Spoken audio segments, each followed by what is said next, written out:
আবার যদি অটো না চলে তাহলে আবার সবাই নেশা করবো, মাদক ব্যবসা শুরু করবো। তোর কাজের সন্ধান আমরা কিছু কিছু গ্যারেজ মালিকরা আমাদের নিয়ে অটো ধরে দিছে, হ্যাঁ তোমরা কামাই করে খাও, তোমরা বউ বাচ্চা নিয়ে শান্তি মতন খাও, তোমরা এসব করো না।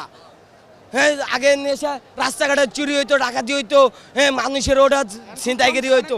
এখন আছে ওগুলা নাই, ওগুলা একটা টোকাইও নাই এখন রাস্তায়। এখন কোনো বাংলাদেশে বেকার নাই কাজ পায়া।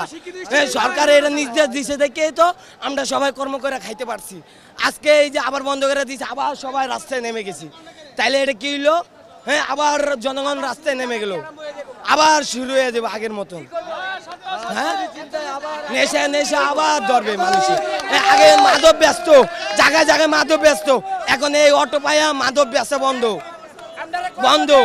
হ্যাঁ এখন আবার যদি বন্ধ করে দেয় অটো, তাহলে কেউ মাদক বেচবে, কেউ চুরি করবে, কেউ ডাকাতি করবে, কেউ পকেট মারবে, কেউ বাসের জালনা দেওয়া মোবাইল ছিনতাইগিরি করবে, এইসবই হবে আগের মতন।